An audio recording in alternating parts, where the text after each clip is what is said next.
네, 안녕하세요. 이번 시간에는 드레스업 피처를 한번 배워보도록 하겠습니다.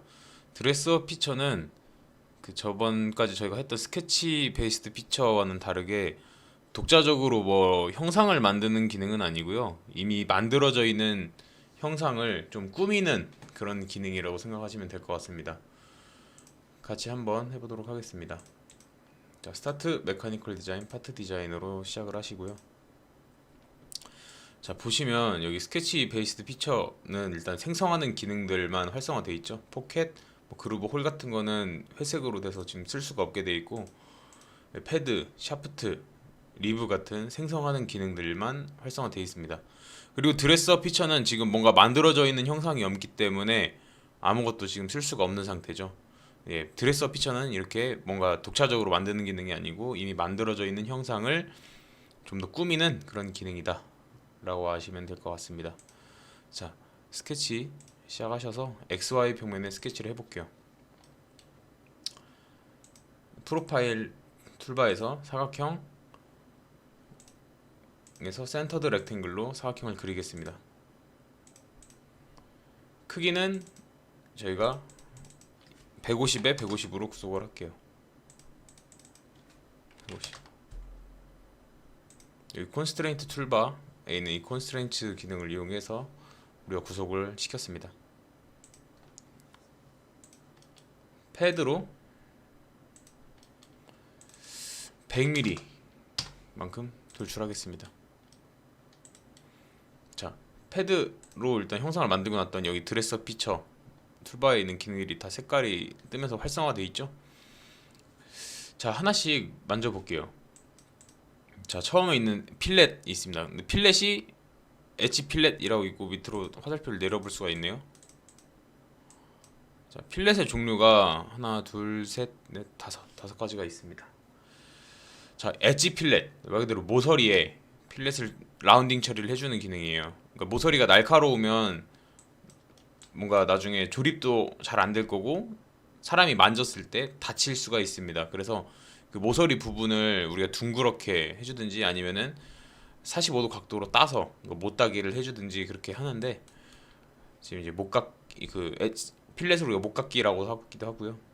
일단 이 못각기 하겠습니다. 말 그대로 모서리를 클릭을 해주면 그 모서리를 우리가 지정한 반경으로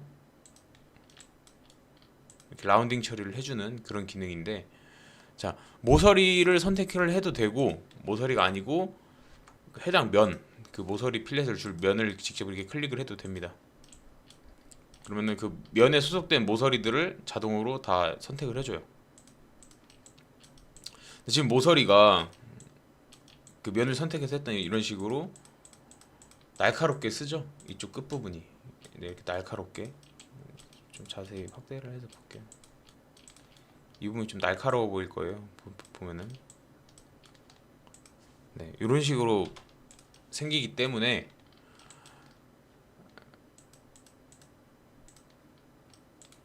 면을 직접 다 클릭하시는 것보다는요, 지금 이런 식으로 모서리를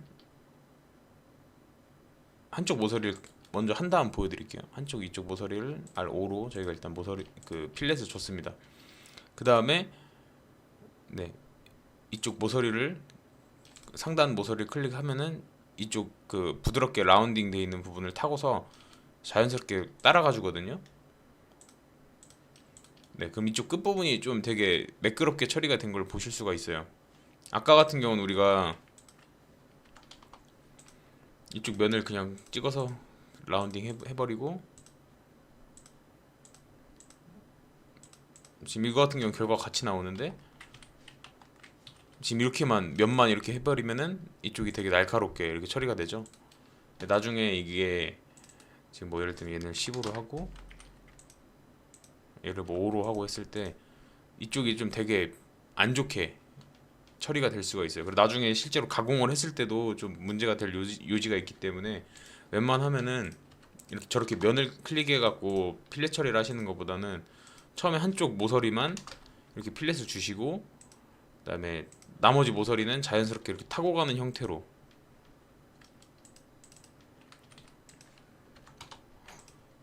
이쪽 모서리 클릭해서 이렇게 이 라운드 된 거를 타고 가는 형태로 이렇게 하시는 거를 추천을 해드립니다. 지금 이제 저희가 반경을 직접 선택한 경우에는 이렇게 한 거고요. 그다음에 또 한 가지가 있어요. 코달 필렛이란 게 있는데, 코달 필렛은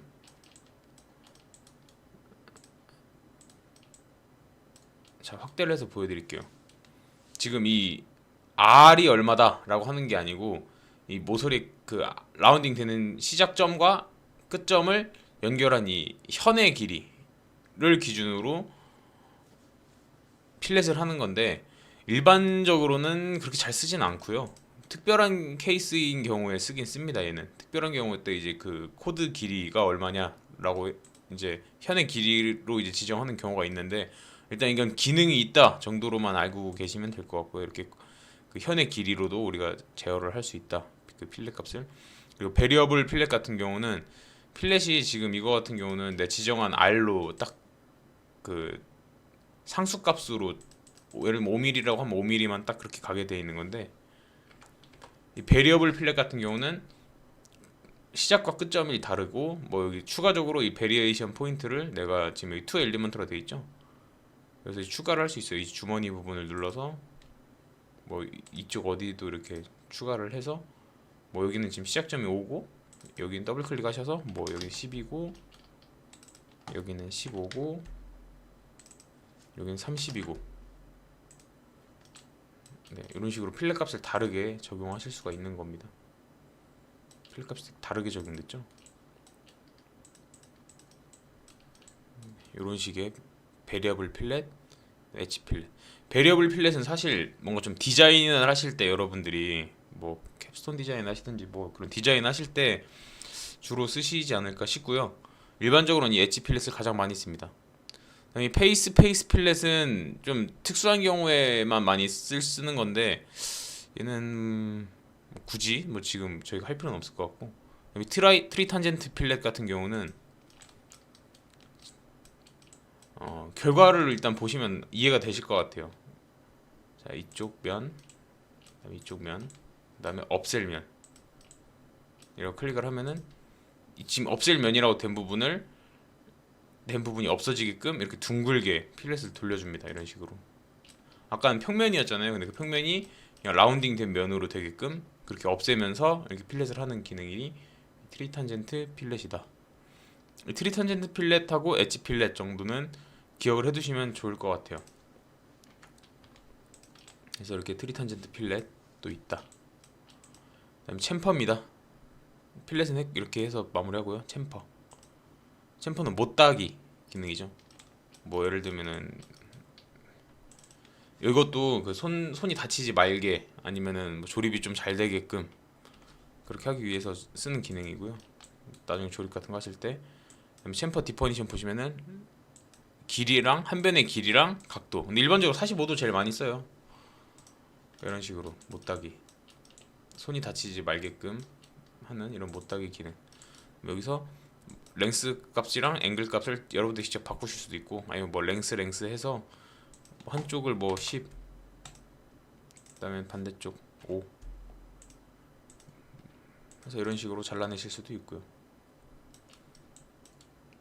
각도로 할 건지 길이로 할 건지 뭐 여러분들이 정해서 하실 수가 있습니다.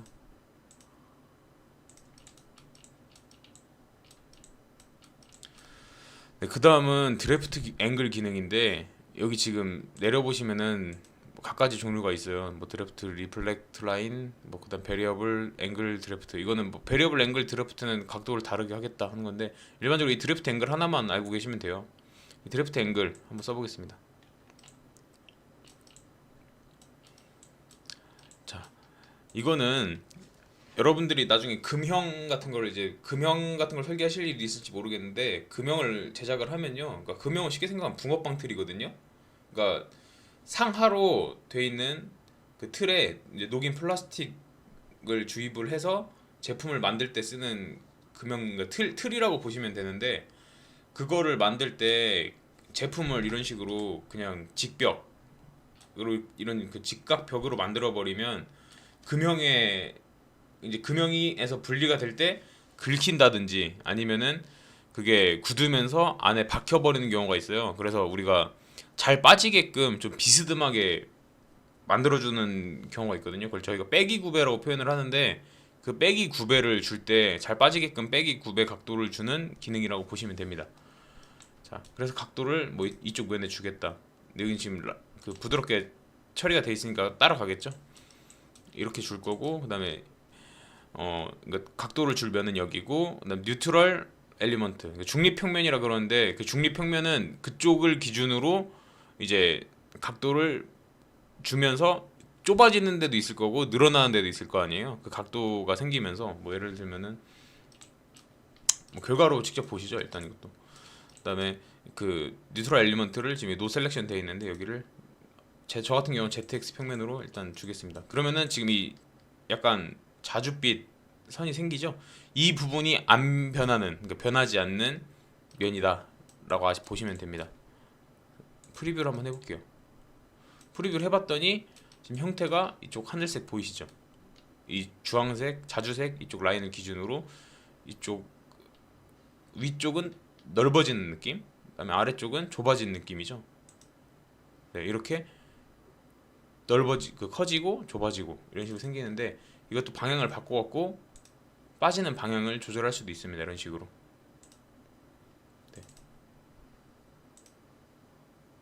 화살표 방향에 따라서 어디가 넓어지고 좁아질지, 그 다음에 그 기준을 어디로 할지 우리가 좀 정해서 그렇게 하시면 되는 거고. 여기 또 중요한 게, 여기 모어를 한번 눌러볼게요. 뭐 추가적인 설정인데, 파팅은 뉴트럴 이라는 기능이 있어요. 파팅은 뉴트럴. 이게 뭐냐면, 아까 그 금형 틀이라고, 금형을 만들 때 이걸 주로 쓴다 그랬잖아요. 그러니까 그 금형이 어떤 형태냐면은, 뭐 이건 지금 따라서 하실 건 아닌 것 같고, 제가 대강 한번 그 틀을 보여드리자면은,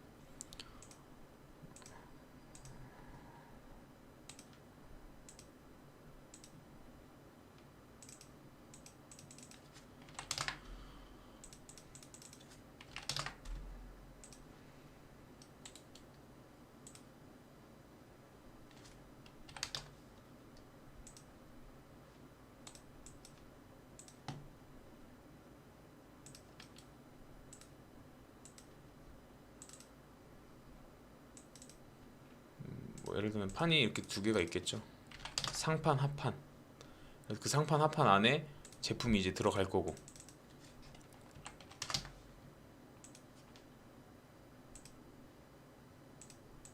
이런 상판, 하판에 뭐 제품이 들어갈 건데,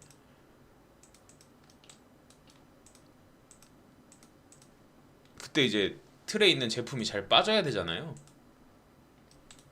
어떤 제품이 만약에 이런 사각형 제품이 있어요.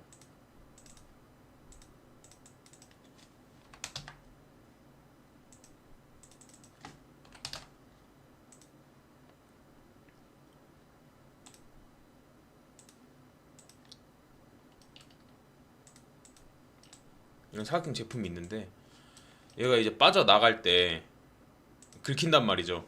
그러면은 얘가 저쪽 안쪽으로 박혀 있으면,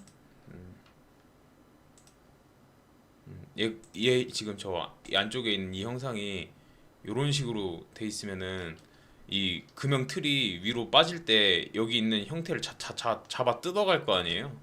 그러니까 그렇게 되면 안 되니까, 얘를 이쪽 벽면들을 중립평면은 XY 평면이 될 거고, 이런 식으로 여기가 좁아지게끔 각도를 좀 극단적으로 줘볼게요. 이런 식으로 만들어야지 나중에 이 틀이 위쪽으로 빠질 때 문제가 없겠죠.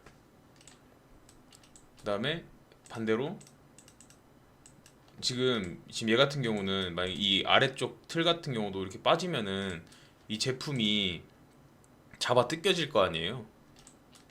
그럼 이제 개념적으로 보여드리면,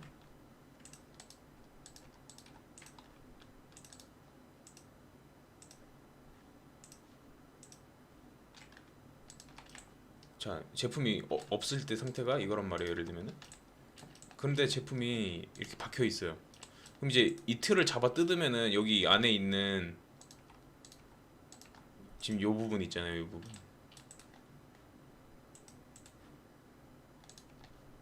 여기 지금 노란색 겹쳐져 있는 부분, 저 부분이 다 잡아 뜯겨진단 말이에요. 그러면은 이 윗부분은 잡아 뜯겨질 일이 없으니까 괜찮을 건데 지금 이런 식으로 잘 빠지는 형태일 거 아니에요. 이 틀이 이렇게 있을 때.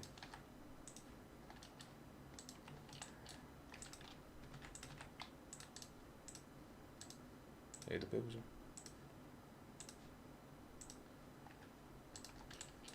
얘는 제품이 이렇게 있어도 그냥 이 제품체로 그냥 잘 빠지겠죠? 근데 지금 얘 같은 경우는 이 틀에서 얘를 분리하려 그러면은 안에 있는 것 때문에, 안에 그 언더컷이라 그러죠. 이쪽이 더 이렇게 지금 심어져 있는 느낌이기 때문에 안 빠진단 말이에요. 그래서 얘를 여기 모어를 눌러서 파팅은 뉴트럴로 해주면 기본적으로 지금 형태가 바뀌었죠. 이렇게 얘는 구배가 안 먹는 형태로 바뀌었고, 그다음에 여기서 드래프트 보스 사이드를 선택을 해주면 양쪽으로 다 이렇게 잘 빠지게끔.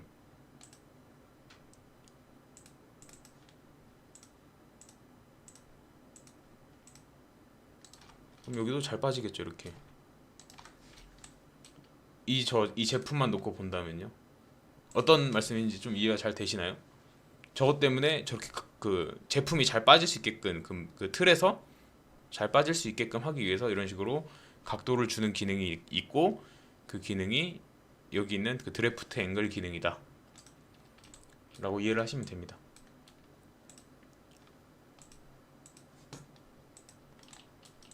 자, 그 다음엔요, 쉘 기능입니다. 쉘은 내가 지정한 두께만큼 남기고 껍데기로 만드는 거예요. 쉘이란 게 껍데기잖아요. 껍데기.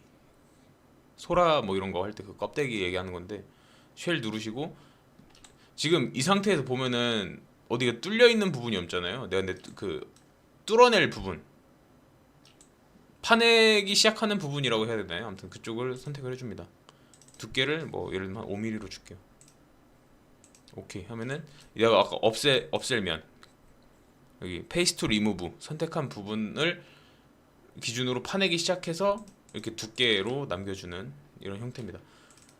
그래서 여기를 지금 면을 추가적으로 이쪽 밑에까지 주면은 여기까지 이렇게 같이 터지는 형태로, 네, 이렇게 만드는 기능이 쉘 기능이다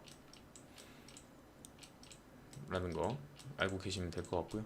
자, 쉘을 했어요. 쉘을 했는데 어느 특정 부분만 좀 두께를 다르게 하고 싶어요. 예를 들면 이 윗부분 지금 5mm죠. 5mm 했는데 이 옆부분은 좀 다른 두께를 하고 싶다 할 때 쓸 수 있는 게 여기 있는 티크니스 기능입니다. 두께를 추가적으로 주는 기능이고요. 티크니스하고 이쪽 면 클릭하시고 뭐 추가적으로 두께를 주고 싶은 두께 5mm 주기 전에 준 후에 티크니스 마이너스도 가능해요. 마이너스 뭐 2mm 하면은 그만큼 두께를 더 빼냅니다. 이거는 두께가 더 얇아지는지 볼까요? 더 얇아졌죠? 네, 이렇게 두께를 더 얇아지게도 할 수 있습니다. 그 다음에 이 스레드 앤 탭 기능 같은 경우는 나중에 도면을 만들 때 차이가 있는 건데, 자, 일단 지금 이거 했던 건 지우고요. XY 평면에 스케치를 들어가서 자, 원형을 하나 그릴게요. 그냥 서클 하나 그리고 치수를 뭐 15, 패드 뭐 100mm, 스레드 엔탭 클릭을 하고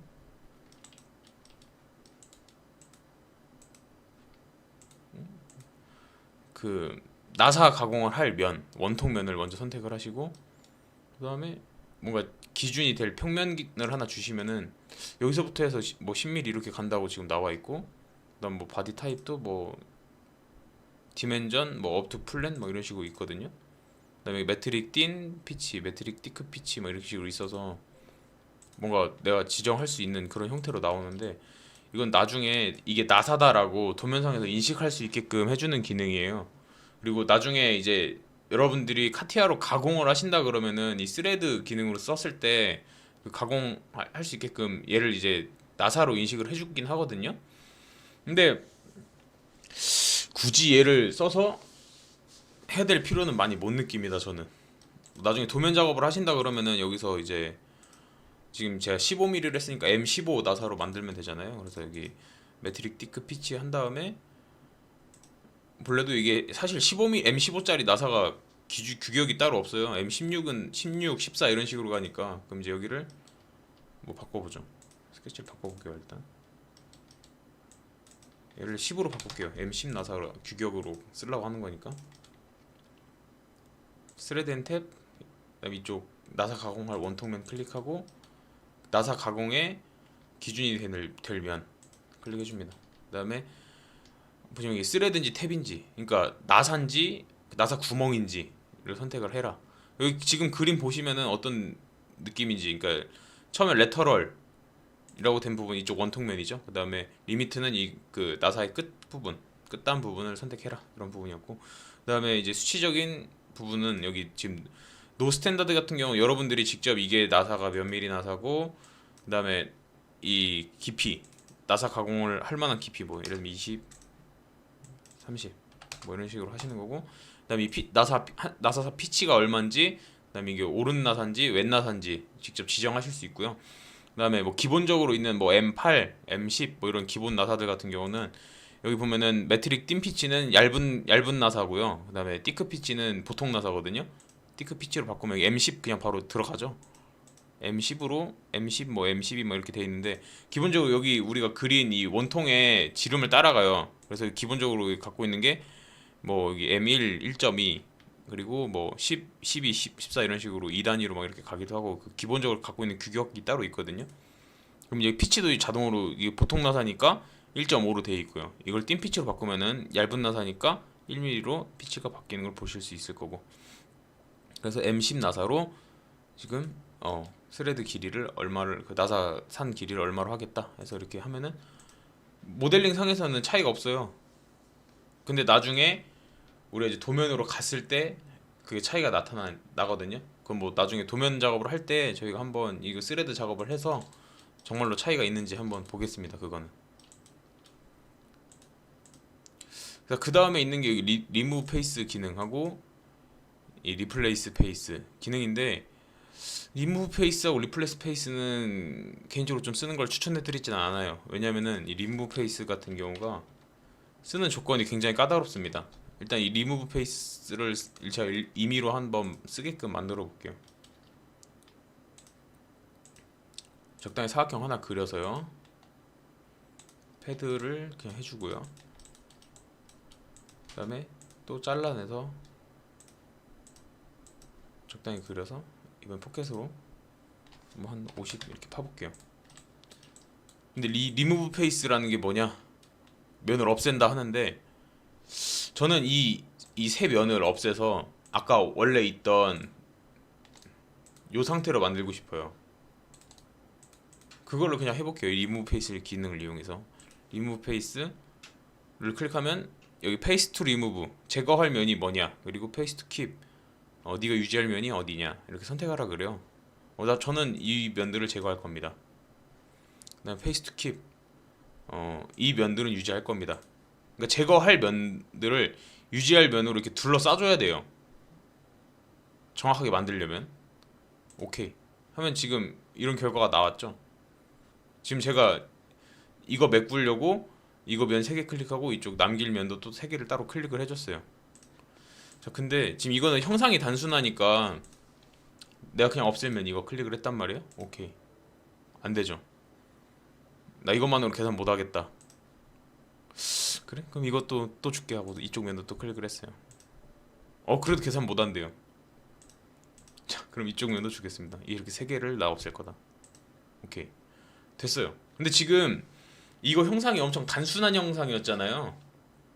그죠? 단순한 형상인데도 내가 없앨 면을 정확하게 이렇게 3면을 없앨 겁니다. 이렇게 해줘야지 이 리무브 페이스가 내가 원하는 대로 지금 동작을 해요. 자, 리무브 투 킵만 일단 그럼 또 지정을 해볼게요. 이런 식으로. 근데 없앨 면이 없으니까 안 돼 라고 하는 거죠. 얘만 없앨 건데 얘들을 남길게요. 또 돼요. 그러니까 뭔가 기준이 정말 애매하다는 거예요. 이게 정확하게 설정도 해야 되고. 그래서 나중에 뭔가 모델링이 뭐 치수가 변경되든가 하면은 그 면 자체가 생겼다 없어졌다 하는 경우도 있거든요. 그러니까 그럴 때마다 이게 에러가 터져요. 이 리무브 페이스를 잘못 쓰면은. 그러니까 이 리무브 페이스랑 리플레이스 페이스 같은 경우는 그래서 웬만하면 쓰시지 마셔라 라는 겁니다. 그리고 그 다음에 있는 그 서피스 베이스드 피처라는 기능이 있는데요. 여기 지금 기본적으로 아마 이렇게 그냥 아이콘 하나 이렇게 떨어져 있으실 거예요. 여기 티크 서피스라고 돼 있는. 내려 보시면은 뭐 기능이 네 가지가 있는데 얘들은 나중에 서페이스 모델링을 좀 학습하신 후에 주로 쓰실 기능들이기 때문에 그냥 이런 툴바가 있다. 서페이스 베이스드 피처라는 기능이 있고 얘들은 이제 곡면으로 곡면이 있어야지 뭔가 쓸 수 있는 기능이니까 우리가 지금 당장 할 필요는 없겠구나 정도만 일단 알고 가시면 될 것 같습니다. 네, 이번 시간 이렇게까지 그 드레서 피처까지 알아봤고요. 다음 시간에 저희가 예제를 같이 한번 해보면서 네, 그렇게 실습을 진행하도록 하겠습니다. 고생하셨습니다.